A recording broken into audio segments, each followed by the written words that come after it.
In a single, lightning strike, Iran's most powerful man was killed, sending shockwaves across the world. How did the supreme leader fall so suddenly? What unfolded in the hours after his death? The truth behind this unprecedented attack is more shocking than anyone imagined.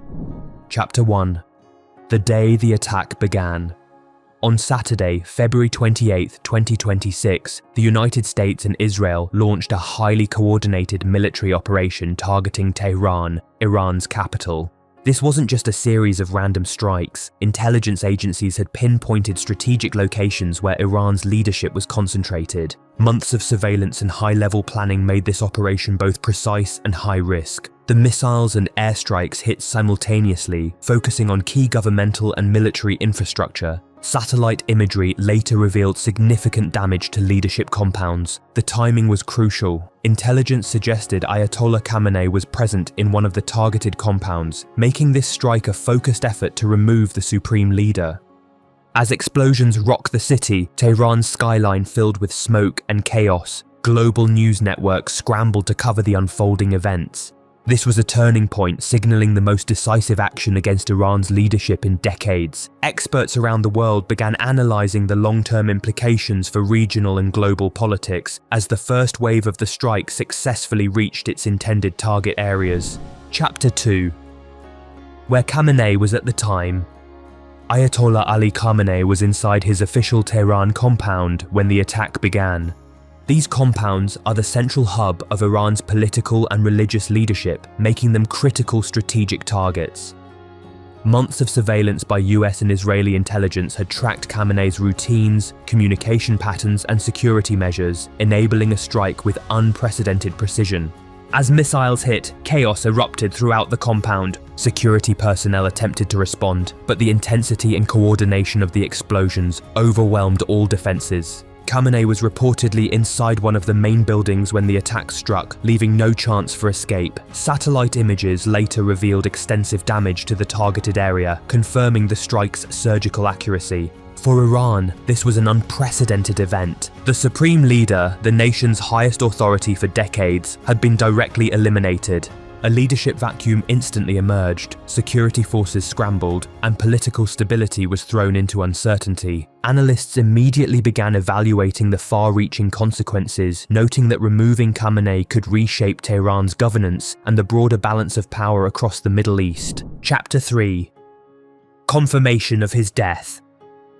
Within hours of the strike, Iranian state media officially confirmed the unthinkable. Ayatollah Ali Khamenei had been killed. The announcement sent shockwaves across the country and the globe. It wasn't just rumor or speculation. This confirmation came from the nation's own news outlets, leaving no doubt about the event. Iran's Revolutionary Guards issued statements mourning their leader, praising his decades of devotion to the country. Public broadcasts highlighted his accomplishments, spiritual leadership, and central role in shaping Iran's policies over nearly 4 decades. The news instantly became the top story worldwide. International leaders and media outlets immediately began reporting on the event, analyzing the implications. Governments called emergency meetings, and intelligence agencies reassessed their regional strategies. Analysts noted that this strike, by removing the apex of Iranian power, could destabilize the country and alter the balance of power in the Middle East. For citizens within Iran, the confirmation of Khamenei's death marked the beginning of an intense period of uncertainty. Chapter 4. Official mourning. Following the confirmation, Iran declared a 40-day national mourning period. This is a traditional practice, reflecting the country's cultural and religious norms.